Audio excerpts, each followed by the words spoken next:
این از اینجا حال داخل میشیم به طرف میدان مزدلفه. مزدلفه جایی است که نه کوه هست، مثلا مثل جبل الرومان و عرفات واری، یگان جای نشانی نداره، اما تو زمین است.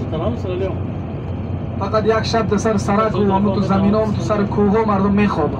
تمام. اینجا شاه و گداه و کلان و بزرگ و نمیدانم کارمند دولت یا مثلا هر کی باشه یک خیل به همه احرامه به مو زمین میخوابه. اینجا بزرگ خوردی بزرگی غریب کم بغلی پولدار بیسومی یگان کلانا و یگان گم نداره، همگی به یک رنگ هستن. مثل میدان محشره داخل شدیم، این میدان مزدلفه هست. این توالت خانه ها هست، تمام، یگان چی دیگه نیست، فقط توالت خانه است، حمامات است، تمام. این همین جاها شروع شد میدان دو طرف، دست چپ دست راست، از همون زیر کوه ها شروع، دست چپ همچنان تا زیر کوه ها شروع تا میدان مزدلفه حساب می شود. از همین میدان شما چیکار میکنیم؟ سنگا را جمع میکنیم. اول نمازهایتان را میخوانیم، وقتی نمازهایشان مردم که اینجا خواندن بعدا باز سنگایشان را جمع کرده قرار میخوابند. خواب یک مزه میده اینجا، مشب خوب مانده هم هستن دیگه، نه توشک است، نه ای است، نه او است، فقط هوای گرم است، اما جای نماز از احرام است، میخوابن. وقتی که بامداد شد اما تو سبک شدم بیدار میشه. اونو مسجد مشعر الحرام به مزدلفه، اینی مسجد مزدلفه هست، دست راست اون دو میناره داره، اینی میدان مسجد مزدلفه هست، اینی میدان مزدلفه، اینجا میخوابن مردم. این دست راست و چپ و پیش اون زیر کوه ها را که میبینید، بالای کوه ها همونجا مردم میبراین، میخوابیدگی میخوابن، سنگ جمع میگردگی سنگشان جمع میکنن. مثلا تا بامداد هم اینجا مردم، اکثریت مردم عبادت مشغول هستن، تا بامداد اکثریت مردم مانده هستن، میخوابن، زن و مرد و پیر و ضعیف و جوان یاش همگی. یعنی ماشاءالله این میدان مزدلفه است، یعنی مسجد المشعر الحرام به مزدلفه، یعنی مسجد مزدلفه است. حال تیاری گرفته هستند در حج فرضی. ببینید این اونجا پر آدم میشه تا خود زیر کوره، همون کوره میبینید دست راست، همون طرف آدم ای تو همین جاها را. مقصد سنگار از این میدان جمع میکنید، مهم نه سر کوه گرفتن، بالای کوه گرفتن، زیر کوه گرفتن، مقصد همین زمین میدان جمع میکنید. سنگای که سیاوک سنگ، همون تو سنگ کوه هست، از همون سنگا. وقتی از اینجا سنگ جمع کردیم، بر شما میگم که سنگ از این میدان جمع کردیم، باز بامداد شک خواندیم به طرف جمرات میریم. این حال از مینا میگذریم.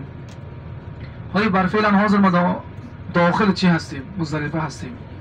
این مزدلفه است.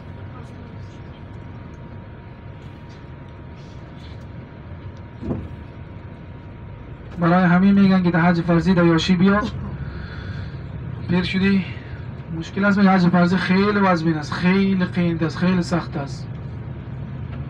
حرکت بکنین انشالله در حج فرضی، انشالله الله نصیب شما بکنه. یعنی میدان مزدلفه، دست راست و چپ و پیش رو خپا همگیش. ببینین همینجا مسلمان های جهان از تمام دنیا میلیون میلیارد آدم در اینجا آمده جابجا میشن، یک شب سنگایشون از اینجا جمع میکنن. یکون چی نیست اینجا. ببینین میدانی از حمام از توالت خانه، تمام، یکون چیز دیگری نیست.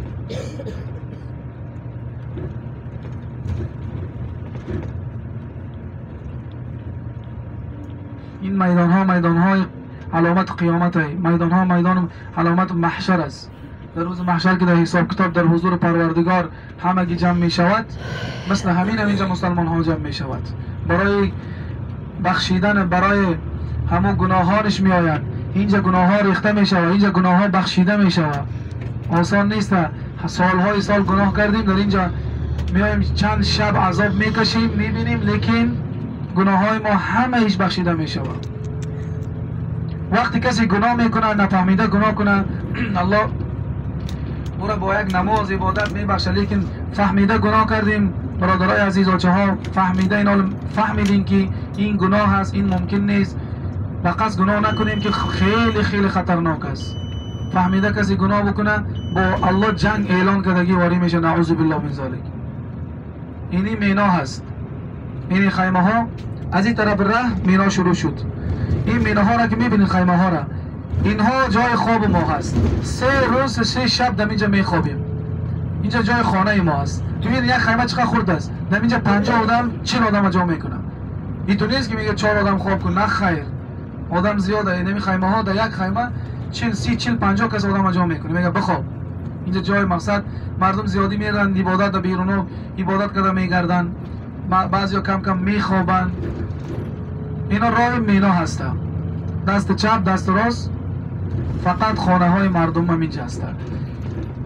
وقتی ما از مزدلفه حرکت کردیم همون تو میگذاریم، خانه داخل نمیشیم، همون تو میگذاریم، مستقیم در جان شیطان میریم.